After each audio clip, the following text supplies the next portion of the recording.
우리 선포될 하나님의 말씀 보도록 하겠습니다. 신약성경 요한복음 12장 12절에서 13절까지의 말씀입니다. 요한복음 12장 12절에서 13절까지의 말씀, 우리 한 목소리로 합독하도록 하겠습니다. 시작. 그 이튿날에는 명절에 온 큰 무리가 예수께서 예루살렘으로 오신다는 것을 듣고 종려나무 가지를 가지고 맞으러 나가 외치되 호산나 찬송하리로다.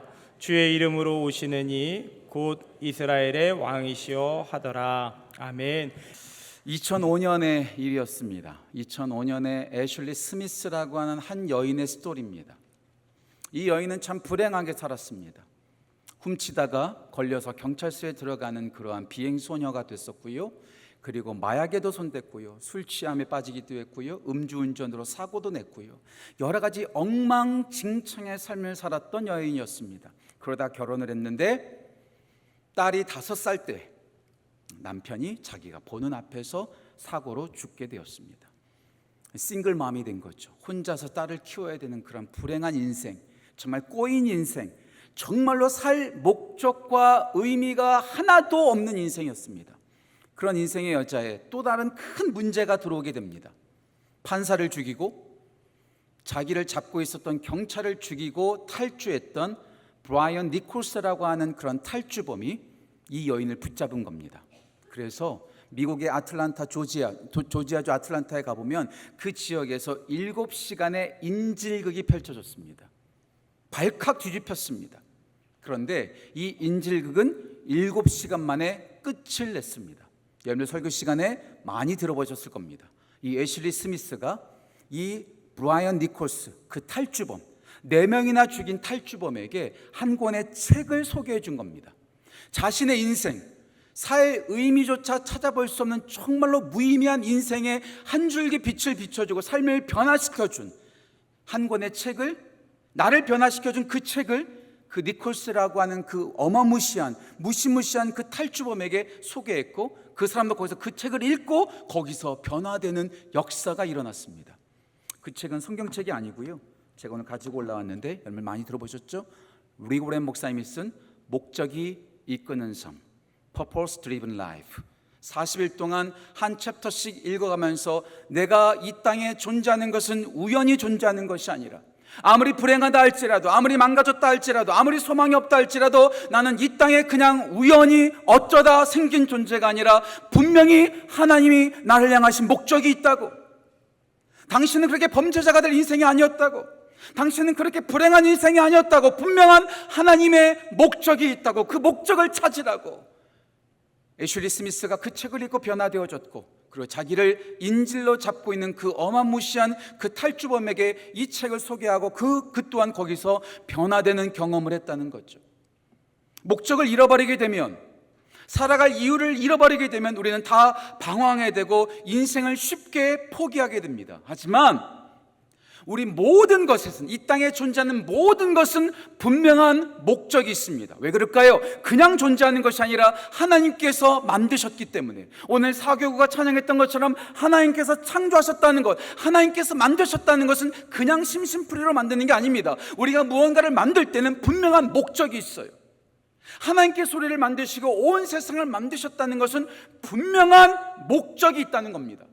어쩌다 생긴 것 아닙니다. 실수로 생긴 것 아닙니다. 우연히 나타난 것 아닙니다. 하나님께서 만드셨기 까닭에 분명한 목적이 있다는 것. 온 세상 모든 것은 다 목적이 있습니다. 언제가 제가 진짜 과학책에서 읽었던 내용입니다. 우리 지금 중고등부 학생들, 우리 초등학생들은 아마 모를 거예요. 저도 꼰대 시절 이야기니까. 옛날에 초등학교 때 체변봉투, 우리 어르신들 다 아시죠? 체변봉투. 예. 체변봉투에 자기 거 안 넣고 옆집 강아지 거 넣었다가 큰일 났다는 애들도 이런 이야기도 제가 들었습니다. 왜냐하면 그 당시 때 회충, 기생충이 많았거든요. 요즘 기생충약 먹지 않습니다. 요즘 기생충 때문에 우리는 괴로워하지 않습니다. 기생충이 사라졌거든요.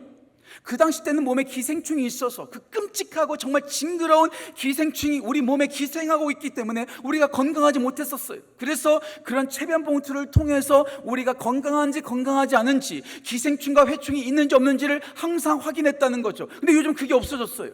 얼마나 좋은 세상입니까? 그런데 그렇게 우리가 박멸하고 없애고자 했던 그 기생충이 없어지니까 또 다른 병이, 새로운 병이 생겨났다는 거예요. 기생충이 우리 몸에 기생하면서 우리 몸은 자연스럽게 그 기생충을 없애기 위해서 T세포를 만든답니다. T셀을 만든다고 합니다. 그런데 그 T셀이 사라지니까 우리 몸에 새로운 많은 병들이 생겨났다는 건데, 그것이 두 가지의 문제를 만들었답니다. 하나는 천식, 호흡기 질환이고요, 또 하나는 아토피, 피부 질환이라는 거예요. 우리 어르신들 생각해 보세요. 50년대, 60년대, 70년대 천식으로 고생한 사람들 많이 있었습니까? 피부 질환, 아토피로 고생한 사람들이 있었습니까?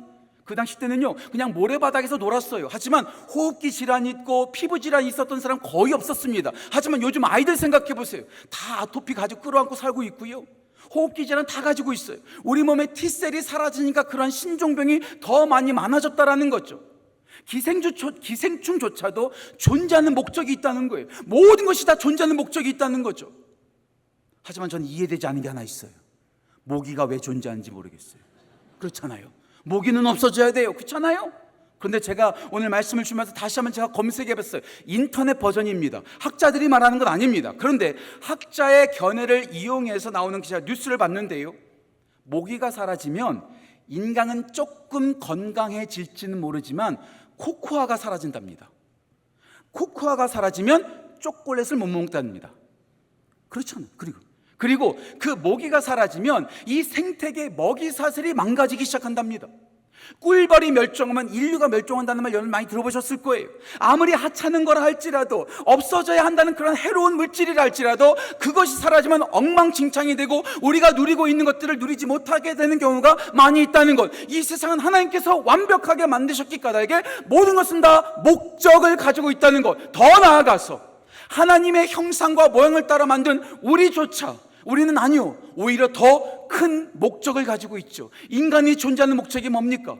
제가 이번에 총신대 다니면서 제가 줄기차게 들었던 내용입니다. 웨스터민스터 소요리 문답 제1번, 인간이 존재하는 목적, 하나님께 영광을 돌리고 하나님께 기뻐하는 것이 인간 존재의 목적이다. 소요리 문답에서 말하기 때문에 그것이 아니라 하나님의 말씀이 분명히 기록하고 있어요. 제가 자주 말씀드리죠. 외우기 쉽게 이사야서 43장 21절 4321, 이사야서 43장 21절에 우리 인간을 지으신 하나님의 목적이 분명히 기록되어 있습니다. 하나님께서 이렇게 말씀하십니다. 이 백성은 내가 나를 위하여 지었나니 나의 찬송을 부르게 하려 함이라. 하나님께 예배하는 것, 하나님을 찬양하는 것, 하나님을 섬기는 것이 우리 인간의 존재 목적이라는 것. 그래서 우리 예수님은 요한복음 4장 23절에 이렇게 말씀하십니다. 아버지는 자기에게 참으로 예배하는 자들을 찾으시느니라. 자기에게 참으로 예배하는 자를 찾으시느니라. 우리 하나님께서 기도하는 자를 찾는다고 말씀하지 않으십니다. 말씀 읽는 자를 찾으신다고 말씀하지 않으십니다. 섬기는 자를 찾는다고 말씀하지 않으십니다. 예배하는 자를 찾으신다는 것. 우리 신앙의 가장 중요한 우선순위, 가장 중요한 것, 예배입니다. 예배. 제가 이번에 한 3번째 정도 설교하는 것 같아요. 하용조 목사님, 제가 너무나 존경했던 하용조 목사님께서 하셨던 말을 저는 자주 기억한다고 말씀드렸죠. 하용조 목사님이 사역자들에게 늘 하는 말, 목사님들과 전사님들에게 빠짐없이 늘 하는 말, 목사님들, 전도사님들, 사역자가 되기 전에 먼저 예배자가 되십시오. 워커, 일하는 워커가 되지 말고 워시퍼, 예배자가 되십시오. 목사만큼 예배를 강조하면서도 예배를 소홀히 여기는 존재 없습니다. 사역자들 그래요. 예배를 돕고는 있지만 뒤에서 딴짓하는 경우가 참 많습니다. 예배 시작 전에 안내 보다가 쓱 사라져요. 어디로 사라진지 저도 모르겠어요. 사무실에 가서 무슨 일을 하는지 모르겠어요. 예배하기 위해서 목사가 됐는데 예배를 등한시 여겨요. 제가 늘 자주 말씀드리죠. 제가 미국에서 목회할 때 예배 빠지거나 뒤에서 딴짓하는 목사들 보면 제가 가만 안 둔다고. 저 이래봬도 부드러운 남자입니다. 예배를 소홀히 한다? 주일학교 선생님인데 예배 시간 뒤에서 노닥노닥거리면서 뒤에서 잡담하고 있다? 아이들이 뭐를 보겠습니까? 한마디 말보다도 예배 드리는 모습을 보여주는 게 선생님이 해야 될 최고의 모습이고, 목사들이 예배를 존귀하게 여기고 전도사님들의 예배를 존귀하게 여기고 모든 직분자들의 예배를 존귀하게 여기는 것, 이것이 가장 중요한 거예요. 예배보다 더 소중한 거 없습니다. 예배를 통해서 하나님을 만나고 예배를 통해서 하나님께 복을 드리고 예배를 통해서 하나님께 복을 받는 거거든요. 하나님의 사랑을 받는 거거든요. 예배가 진짜 중요한 겁니다. 절대로 예배를 소홀히 하지 마십시오. 목사님들, 전도사님들, 예배 시간에 딴짓하지 마세요. 딴 생각하지 마세요. 예배에 집중하셔야 되는 거죠. 왜? 예배를 통해서 하나님을 만나기 때문에. 하나님은 사역자를 찾지 않으십니다. 예배 드리지 않고 교회 봉사 열심히 하시는 분들 제가 존경합니다. 하지만 예배 드리지 않고 사역하시는 분들 오래가지 않더라고요. 그리고요, 예배 드리지 않고 섬기기 위한 하시는 분들 얼마나 날카로운지 몰라요. 섭섭병이 많아요. 왜요? 예배를 통해서 공급받지 않고 은혜가 젖지 않으니까, 아무것도 받지 않은 채 섬기니까 자기의 심지를 태우고 있는 거거든요. 그러니까 날카로워질 수밖에 없어요. 불평불만이 많아요. 입이 걸어요. 얼마나 싸나운지 몰라요. 예배를 통해서 은혜를 받고 예배를 통해서 말씀을 받고 예배를 통해서 하나님의 은혜를 경험할 때 그것을 가지고 섬기는 거죠. 순서가 중요한 거예요. 우리 교회가, 우리 모든 사역자들이, 우리 모든 직분자들이, 우리 모든 성도들이 예배에 가장 우선순위를 두고 예배에 집중하는 놀라운 역사가 우리 교회 가운데 일어나길 간절히 소망합니다. 오늘 요한복음 12장에서 수많은 무리들이, 아니 예수님의 살아생전에 그렇게 놀라운 예배가 없었습니다. 놀라운 환호성이 없었습니다. 놀라운 찬양과 놀라운 함성이 없었습니다. 수많은 사람들이 예수님께서 어린 나귀를 타고 예루살렘에 입성할 때 수많은 사람들이 호산나 다윗의 자손이여 주의 이름으로 오시는 이여 이스라엘 왕으로 오시는 이여 찬양하고 또 찬양했습니다. 그때 그 손에 들고 있었던 것이 종려나무입니다. 종려나무. 그런데 오늘 설교 제목은 종려나무가 아니라 대추야자나무라고 제가 기록했습니다. 지난번 감람나무가 아니라 제가 올리브나무가 맞다, 이 감람나무가 중국에 영향이 있었고 이것은 엄밀한 의미에서 성경 속에 나오는 그 이스라엘 고대 근동에 있는 그 나무가 아니다라고 말씀드려 올리브나무가 그나마 맞다라고 제가 말씀드린 것처럼 이 종려나무도 중국의 영향을 받았어요. 더 정확한 표현은 대추야자나무가 맞습니다. 그리고 최근에 번역된 새 한글 성경에서는 대추야자나무 가로 열고 종려나무라고 써져 있습니다. 왜냐하면 우리가 너무나 종려나무가 우리 가운데 익숙하기 때문에. 그래서 저는 그냥 그래도 정말로 원래 본질에 맞는 걸로 하기 위해서 대추야자나무라고 제목을 정했습니다. 그리고 오늘 가능하면 종려나무보다도 대추야자나무라고 제가 사용할 겁니다.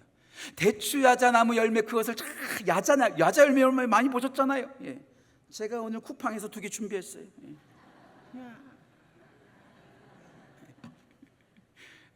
이렇게 대추야자나무 그 가지를 흔들면서 예수님을 찬양하는 거죠. 오늘 이 대추야자나무, 우리가 말하는 종려나무, 이 가지, 이 나무를 통해서 하나님을 어떻게 예배하고 어떻게 높여야 되는지에 대해서 우리가 함께 말씀을 나누고 함께 은혜를 나누기를 간절히 소망합니다. 3가지로 말씀을 나누고자 합니다. 첫 번째, 대추야자나무처럼 주님을 향하십시오. 주님께 향하십시오. 주님께 향하셔야 돼요. 이거는 물론 솔직히 이것도 종려나무가 아니죠. 이거 다 가짜예요. 이거 후팡에서 다 가짜 6,000원짜리입니다. 6,000원짜리. 다 가짜입니다. 근데 그냥 엇비슷하게 생긴 거죠. 마치 손바닥처럼 생겼어요. 손바닥에는 손가락처럼 쭉쭉 뻗어 있습니다. 쭉쭉 위를 향해 뻗어 있습니다. 이 종려나무가 위를 향해서 쭉쭉 뻗어 있는 것처럼 우리가 바라봐야 되는 방향은 우리가 아니라, 옆이 아니라, 밑에가 아니라 위를 바라보고 주를 바라봐야 한다는 것. 예배와 기도를 항상 제가 가르치고 설교할 때마다 제가 빠짐없이 말하는 것, 제일 중요한 것이 방향성이다. 방향성. 우리나라 성도들만큼 기도에 열심인 성도들 없습니다. 예배에 열심인 성도 없습니다. 미국 사람들은 그냥 기도해요. 기도는 기도예요. 미국 사람들은 한 번 예배예요. 주일 예배가 그냥 한 번 예배예요. 다른 예배 없습니다. 미국 교회는 없어요. 하지만 우리 한국 교회는 유난합니다. 그냥 기도도 통성 기도가 있고, 합심 기도가 있고, 방언 기도가 있고, 중보 기도가 있고, 뭐 금식 기도가 있고, 뭐 별 기도, 철야 기도가 있고, 별게 다, 새벽 기도도 있고, 별게 다 있습니다. 예배도 마찬가지죠. 새벽 예배가 있죠. 수요 예배가 있죠. 금야 심야 예배가 있죠. 주일 저녁 예배가 있죠. 여러 가지 예배들이 있어요. 예배와 기도에 도통한 것이 우리나라 성도들입니다. 하지만 많이 기도한다고, 많이 예배한다고 예배의 전문가가 기도의 전문가가 되는 것 아니죠. 가장 중요한 것은 많이 드리는 것보다 바른 기도, 바른 예배를 드리는 것이 가장 중요한 것일진데, 예배가 예배되는 것은 우리의 방향성입니다. 사람에게 보이기 위해서 예배하는 것이 아니라, 내가 목사님과 성도들이 보니까, 사람들이 보니까 예배하는 것이 아니라, 나의 만족을 위해서 예배하는 것이 아니라 오직 하나님께만 예배하는 것, 이것이 진짜 예배라는 거죠. 이 세상은 예배로 가득합니다. 이 세상은 단 한 사람도 빠짐없이 모두가 다 예배자라고 말해도 과언이 아닙니다. 다시 말씀드릴게요. 이 세상은 수많은 예배로 가득하고요, 전 인류 60억 인구, 70억 인구가 모두가 다 예배자입니다. 그런데 그 예배의 대상이 다를 뿐이에요. 다를 뿐이에요. 예배를 월십이라고 말합니다. 왜 월십이라고 말하는가? worth 플러스 ship, worth, 가치란 뜻입니다. 가치에 신분을 더하는 거고 의미를 더하는 겁니다. 그래서 이것을 I worship, 내가 예배한다고 말하는 거예요. 그런데 예배 여기에 제가 조그만 칸을 하나 만들어 놨어요. 초록색 네모 칸을 만들어 놨어요. 여기에 I worship money, 돈을 예배하는 사람이 많아요. I worship success, 성공을 예배하는 사람들이 많아요. I worship university, 대학교를 예배하는 우리 중고등학생들이 많아요. I worship 연예인, 연예인을 예배하는 사람들도 많아요. 모든 예배가 똑같은 예배가 아닙니다. 모든 예배가 다 진짜 예배가 아닙니다. 돈을 예배하기도 합니다. 돈에 가치를 두는 거죠. 연예에게 가치를 두는 거죠. 성공에 가치를 두는 거죠. 집에 가치를 두는 거죠. 자동차에 가치를 두는 거죠. 사랑에 가치를 두는 거죠. 그리고 그것을 날마다 묵상하고 날마다 그것을 예배합니다. 하지만 그것은 다 가짜 예배입니다. 진짜 예배는 뭐예요? I worship God, 하나님을 예배하는 거죠. 오직 하나님만 예배하는 거죠. 아무리 열정적이라 할지라도 그 예배의 대상이 잘못된 예배라면 그것은 가짜 예배요. 이것을 정확하게 알 수 있는 것이 열왕기상 18장 갈멜산의 사건이지요. 그 바알과 아세라 선지자들이 얼마나 열정적으로 예배했는지 몰라요. 소리치면서 춤추면서 하루 종일 예배했습니다. 몸을 상하고 피를 흘리면서까지 열정적으로 예배했지만 아무 일도 일어나지 않습니다. 하지만 엘리야가 단 한 번 여호와여 불을 내려주소서, 오직 하나님께 기도하고 하나님께 예배했을 때 여호와의 불이 하늘에서 내렸던 것을 볼 수가 있습니다. 쓸데없는 것을 향하여 열정적으로 예배한다고 해서 그게 진짜 예배가 되는 것 아닙니다. 오직 예배는 하나님께만, 오직 예배는 하나님만을 향하는 것, 위를 향하고 우리를 창조하시고 우리의 삶의 목적이 되시는 그 하나님을 바라보는 것, 그 하나님을 바라봐야 되는 거예요. 오늘 설교를 준비하다가 제가 잠깐 서점에 갔다 왔어요. 저는 그림을 잘 못 그려요. 저희 아버지는 그림을 진짜 잘 그리시는데 그림을 너무 못 그려요. 저는요, 그림을 잘 그리고 싶어서 진짜 그림을 잘 그리는 어떤 사람의 에세이를 썼기 때문에 제가 그 책을 구입했어요. 딱 봤더니 거기서 첫 번째 문단에 이런 게 나오더라고요. 그림은 손재주가 아니라 눈재주다, 이렇게 말하더라고요. 그림은 손재주가 아니라 눈재주다. 그림을 잘 그리는 사람은요, 보는 눈이 다르다는 거예요. 안목이 다르다는 거예요. 정확하게 그 아름다움을 포착하고 그것을 옮겨간다라는 거죠. 아, 이게 바로 예배구나. 예배는 우리의 기술이 아니라, 우리의 습관이 아니라 내가 하나님을 바라보는 것이구나. 그러면서 제가 늘 자주 드렸던 말씀이 하나 생각났어요. 히브리서 12장 2절 말씀, 믿음의 주요 또 온전하게 하시는 이인 예수를 바라보자. Let us fix our eyes on Jesus. fix, 하나님께 우리 시선을 고정하는 거예요. 이 고정, 잘못된 것을 다 고쳐버리고 오직 주님께만 집중하는 것, 주님만 바라보는 것, 주님만 바라보고 주님만 향하는 것, 이게 진짜 예배라는 것. 그래서 우리가 진짜 예배 드리기 위해서 필요한 것은 알지 못하는 쓸데없는 것 바라보지 말고 하나님을 아는 것이 중요하다는 것. 우리 예수님께서 말씀하셨죠? 요한복음 4장 22절 말씀, 너희들은 알지 못하는 것을 예배하지만 우리는 아는 것을 예배한다. 하나님을 알아야 된다는 것. 그래서요, 진짜 예배 잘 드리기 위해서 예배 순서를 잘 숙지하시는 게 중요한 것이 아니라 예배를 받으시는 하나님을 알아야 한다는 것. 제가 오늘 책을 여러 가지 많이 갖고 나왔습니다.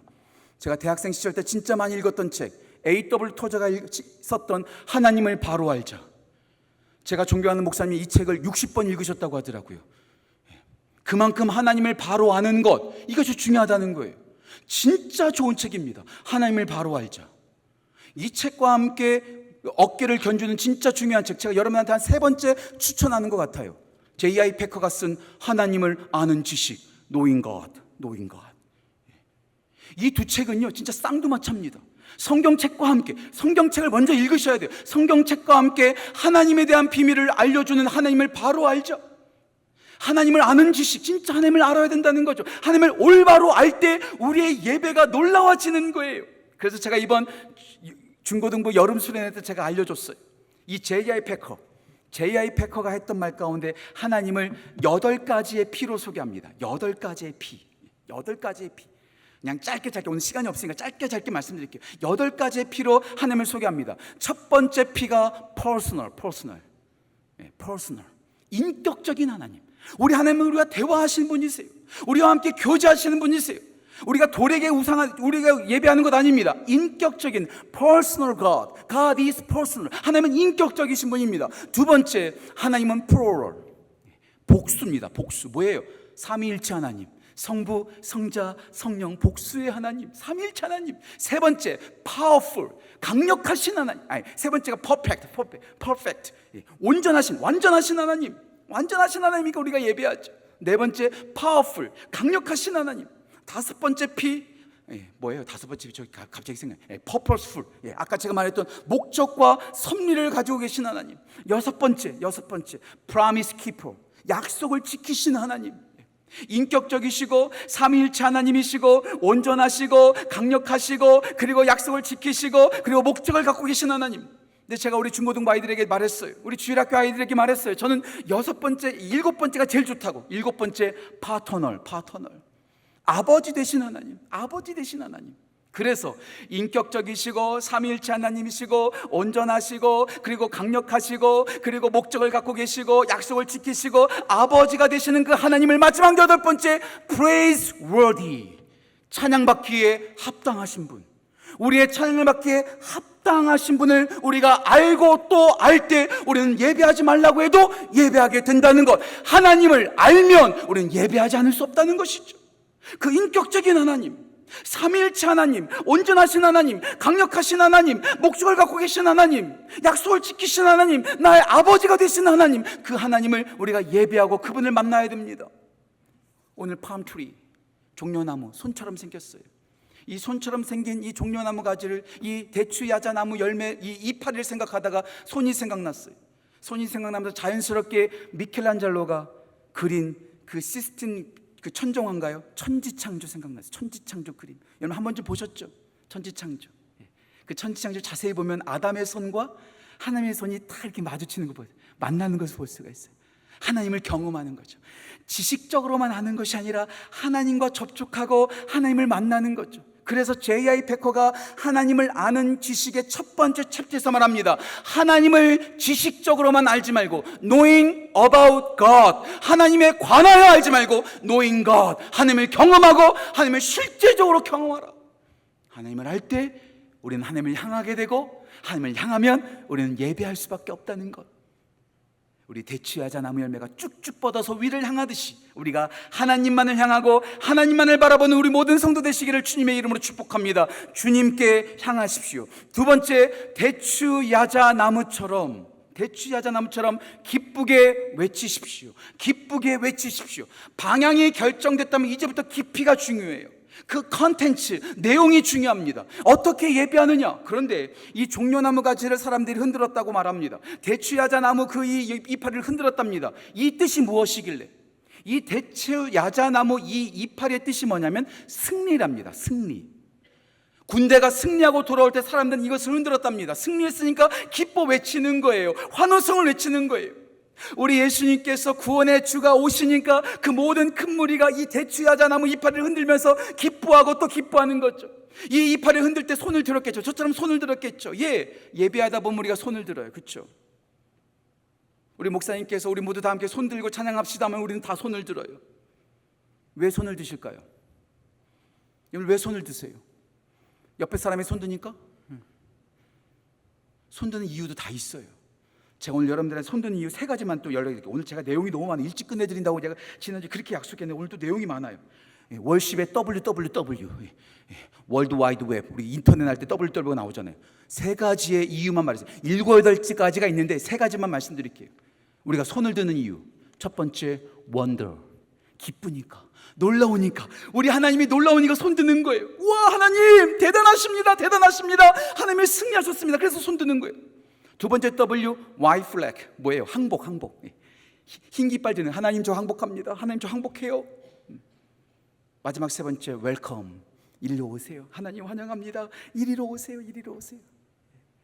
예, 우리가 손드는 거 하나님의 그 놀라우심을 기뻐하고 하나님께 항복할 뿐만 아니라 하나님을 웰컴, 하나님을 환영하는 거예요.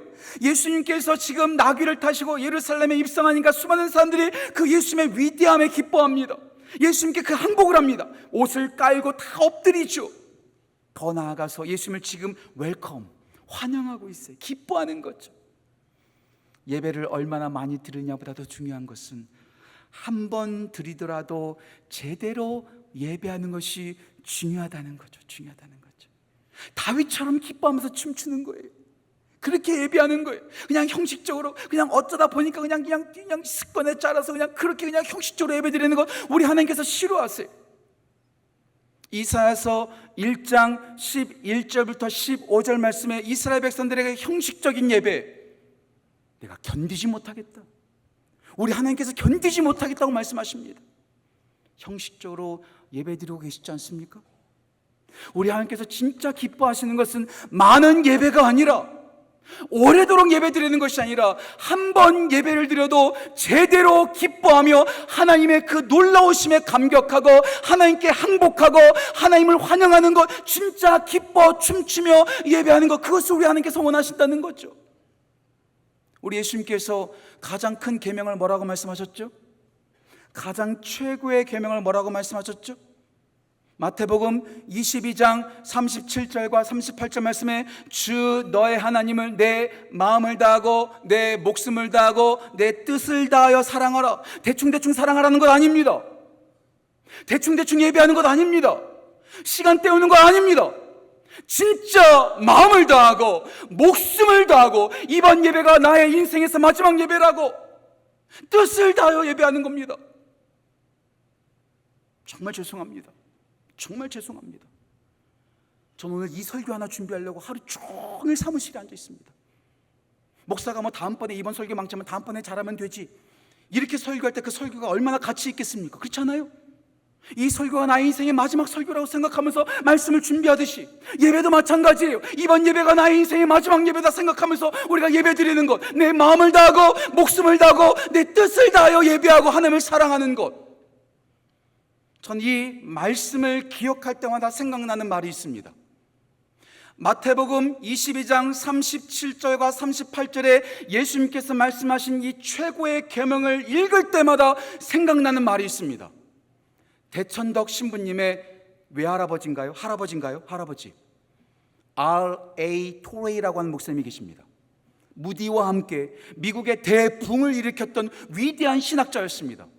이 R.A. 토레이가 이런 말을 했습니다. 잘 들어보세요. 마음을 다하고 목숨을 다하고 뜻을 다하여 주 너의 하나님을 사랑하라는 것이 가장 크고 첫째 되는 계명이라면, 마음을 다하고 목숨을 다하고 뜻을 다하여 하나님을 사랑하지 않는 것은 가장 최고의 죄악이라는 결론이 나온다. 맞죠?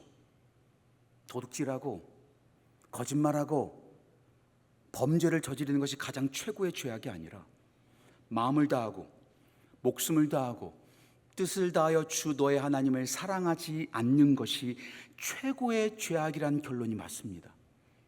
만약에 예배를 시간 때우듯이 그냥 대충대충 예배 드리고 있다면 그 예배가 하나님 보시기에 어떨까요? 저희 아버지가 늘 예배를 드릴 때마다, 신앙생활할 때마다 강조하는 두 가지가 있습니다. 다 진짜로 시작합니다. 진짜로. 진실하게 진심으로. 진실하게 진심으로 예배하라. 이 말을 저희 아버지는 또 다르게 표현합니다. 진심으로, 진심이 묻어있는 예배를 드려라.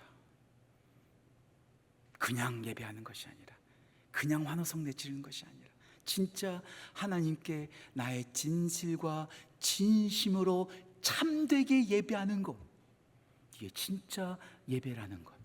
그냥 대추 야자나무 열매 그 이파리만 흔드는 것이 아니라 그 의미 기쁨처럼 진짜 기뻐하며 주님께 나아가는 우리 모든 교회 모든 성도 되시기를 주님의 이름으로 축복합니다. 주님께 향합니다. 기쁘게 외칩니다. 마지막 세 번째, 대추 야자나무처럼 평생을 지키십시오.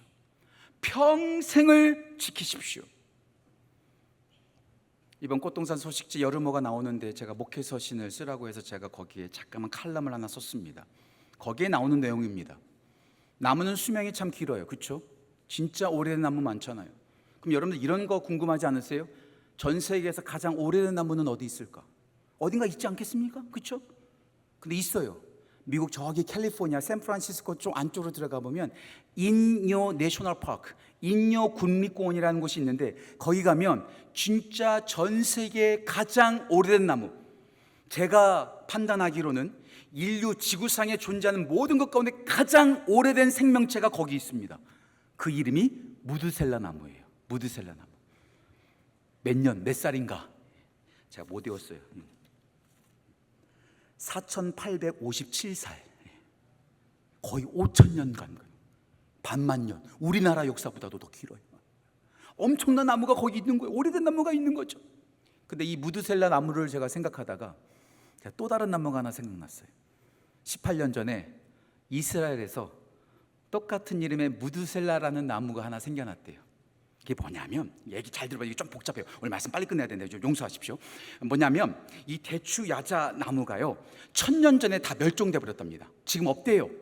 2000년 전에 있었던 예수님께 흔들었던 이 대추 야자 나무가 없답니다. 그런데 갑자기 마사다라는 동굴에서 그 이스라엘 사람들이 그 토기 안에 있는 그 2000년 전에 그 대추 야자 나무 씨앗을 발견한 거예요. 그래서 이스라엘에 있는 과학자들이 다 머리를 싸매고 그것을 재배하고 그것을 여러 가지 갖고 가지고 진짜 그 2000년 된 그 씨앗을, 그것을 싹을 틔워 가지고 나무를 만들었어요.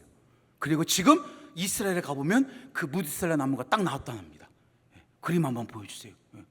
이렇게 됐답니다. 와, 여러분들 별로 놀라지도 않으시는데 2000년 전에 있었던 그 씨앗을 배종해가지고 그것을 여러 가지 갖고 가지고 그 2000년의 그 나무를 다시 살린 거예요. 다시 살아난 거예요. 와! 그러고 봤더니 실제로 이 대추야자 나무가요 되게 또 수명이 길답니다. 아, 그렇구나. 예배를 드릴 때 한 번만, 주일날 한 번만 잠깐 예배 드리는 것이 아니라, 반짝 예배 드리고 그냥 내 멋대로 살아가는 것이 아니라 예배는 계속 되어져야 되는구나. 내가 기분 좋을 때만 예배드리고 내가 감사할 때만 예배드리는 것이 아니라, 내가 시간 많을 때만 예배드리는 것이 아니라, 내가 허락될 때만 예배드리는 것이 아니라, 나의 평생, 나의 목숨이 닿는 그 순간까지 예배는 지속되어져야 되고 계속되어져야 되는구나. 그러고 봤더니 오늘 요한복음 12장에서 예수님께서 예루살렘에 입성할 때 호산나 다윗의 자손이여 주의 이름으로 오시느니여 하면서 대추 야자나무 그 잎을 흔들었던 그 사람들 다 어떻게 됐습니까? 아마도 이날이 토요일이었을 거예요. 지금의 말하면 요일로 토요일일 거예요. 주일이 지나고 월요일이 지나고 화요일이 지나고 수요일이 되었을 때 3일 전화, 횟수로 말하면 5일 만에 그렇게 호산나 다윗의 자손이여 외치던 그 모든 사람들이 예수님 십자가 앞에서 예수를 십자가에 못 박아라, 예수님을 십자가에 못 박아라, 그렇게 외쳤다는 거예요. 오늘 요한복음 12장 13절에 외치다라는 단어와 요한복음 19장 6절에서 소리 지르다라는 그 단어가 헬라가 똑같습니다. 크라우가조. 똑같이 소리 질렀지만 한 번은 하나님을 찬양했고 한 번은 예수님을 십자가에 못 박으라고 완전히 3일 만에 돌변해버렸다라는 것. 혹시 이 모습이 저의 모습이고 우리의 모습 아닙니까? 뭔가 좋은 일이 있을 때는 하나님 찬양하고, 뭔가 섭섭하면 하나님께 불평을 쏟아내는 그 모습이 우리의 모습과 똑같지 않습니까? 예배가 이랬다 저랬다 하는 것이 아니라, 내 상황에 맞춰서 예배를 드리는 것이 아니라, 내 환경에 맞춰서 예배 드리는 것이 아니라 변함없이 평생의 예배를 드려야 되는데, 우리는 그렇게 우리 뜻대로, 우리의 생각대로, 우리 처지대로 예배 드릴지 말지를 결정하면서 오락가락하는 그런 예배를 드리고 있지 않습니까? 한 번만 예배 드리는 것이 아니라 주일날만 예배 드리고 월요일부터 토요일까지 내 마음대로 살고 죄악도 저지르고, 전 모르겠어요. 정치 잘 모르겠어요. 하지만 요즘 뉴스 보니까 그렇게 신실한 크리스천들이 여러 가지 죄악들을 다 저지르더라고요. 장로님들이 그렇게 죄악을 저지르더라고요. 목사님들이 그렇게 죄악을 저지르더라고요. 주일날 하나님을 만나놓고서 월요일부터 토요일까지 딴짓하고 앉아있는 것 아닙니까? 이게 진짜 예배입니까? 예배가 예배 시간에만 계속되는 것이 아니라 예배가 끝나도 계속되는 것, 끊임없이 내 평생 예배하는 것, 이게 진짜 우리가 소망해야 될 예배가 아닐까요? 오늘 하루 종일 말씀을 묵상하고 이 말씀을 주기와 이 설교를 준비하다가 원래 생각했던 결론이 있었습니다. 근데 갑자기 제가 예전에 읽었던 책이 생각나는 거예요. 2018년 김병국 씨가 암투병을 하고 있었을 때 썼던 편지와 초대장이 사회적으로 이슈가 되었고 수많은 사람들에게 회자가 되었고 신문 기사까지 나왔습니다. 이분은 아직 죽지 않았는데 사람들에게 자기의 장례식장을 초대하는 초대장을 보냈습니다. 갑자기 이게 생각난 거예요. 김병국 씨가 썼던 그 초대장을 제가 여러분한테 천천히 한번 읽어드릴게요. 저 김병국은 85세입니다. 암으로 병원 생활한 지 1년이 넘었습니다. 휠체어에 의지하고 있지만 정신은 아직 반듯합니다. 죽지 않고 살아있을 때 함께하고 싶습니다. 저의 장례식에 와주세요. 죽어서 장례식은 아무 의미가 없습니다. 여러분의 손을 잡고 웃을 수 있을 때 인생의 작별 인사를 나누고 싶습니다. 감사의 인사도 전하고 싶습니다. 화해와 용서의 시간을 갖고 싶습니다. 고인이 되어서 치르는 장례가 아닌 임종 전 사랑하는 가족과 지인과 함께 이별 인사를 나누는 살아서 치르는 장례식을 하려고 합니다. 검은 옷 대신에 밝고 예쁜 옷을 입고 오세요. 같이 춤추고 노래도 불러요. 저는 저의 인생을 능동적인 마침표로 찍고 싶습니다. 이런 글이 생각났어요. 그리고 저도 이 글이 제 마음가운데 다시 울리면서 저도 이거를 제 말로 한번 바꿔봤습니다. 죽어서 내가 보지 못하는 장례식이 아니라 죽기 전에 나도 장례식을 하면서 사람들에게 이렇게 편지를 보내면 좋겠다는 생각으로 저도 이 글을 저의 버전으로 조금 바꿔봤습니다. 전 이렇게 말하고 싶어요. 임종 전 사랑하는 가족과 지인과 믿음의 동역자와 함께 이별 인사도 나누고 감사 인사도 나누는 살아서 치르는 장례식을 하려고 합니다. 무엇보다 내 평생 함께 하시고 나를 새로운 세상에서 맞이할 준비하고 계실 예수님께 사랑과 찬양을 여러분들과 함께 마지막 예배로 드리고 싶습니다. 검은 옷 대신에 밝고 예쁜 옷을 입고 와주세요. 같이 하나님 앞에서 저와 마지막 춤을 추고 노래를 불러요. 여러분들과 함께 하나님을 찬양하며 믿음과 함께 능동적인 마침표를 찍고 싶습니다.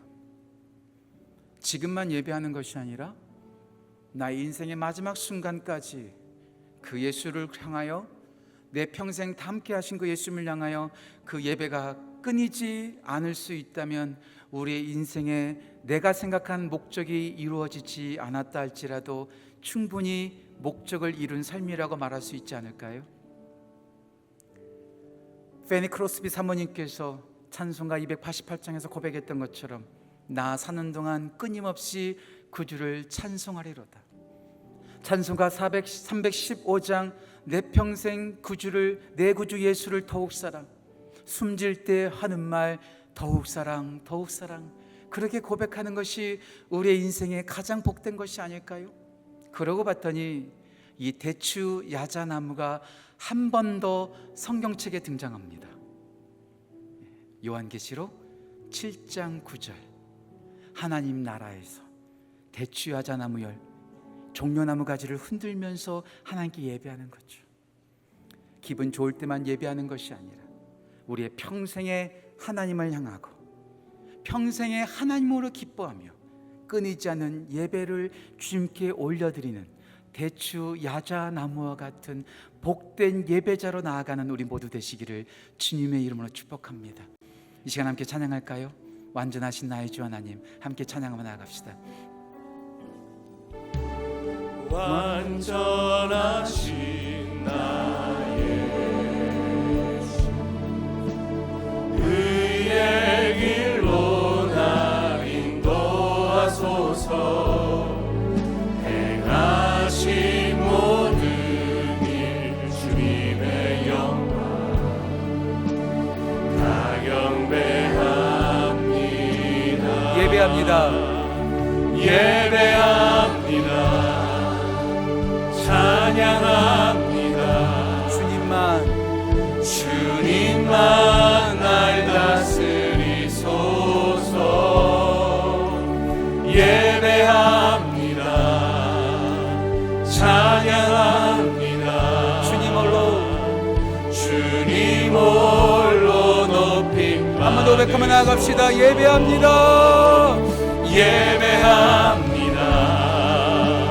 찬양합니다. 주님만 날 다스리소서. 예배합니다. 찬양합니다. 주님 홀로 높임 받으소서. 주님 홀로 높임 받으소서. 주님 홀로 높임 받으소서. 이것이 나의 간증이요. 이것이 나의 간증이요.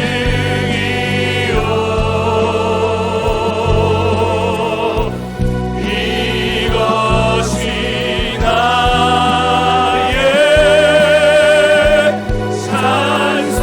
찬송일세. 나 사는 동안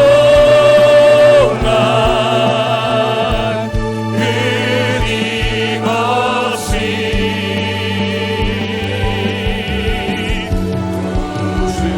구주를 찬송. 이 시간 두 손을 들고 고백하며 나아갑시다. 이것이 나의 간증, 이것이 나의 찬송입니다. 이것이 나의 간증이요.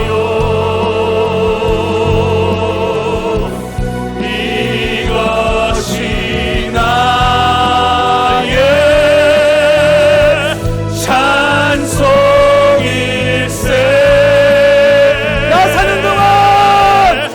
나 사는 동안 끊임없이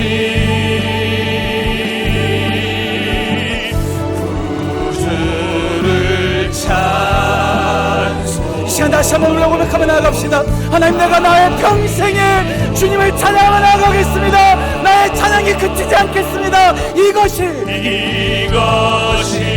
나의 간증이요.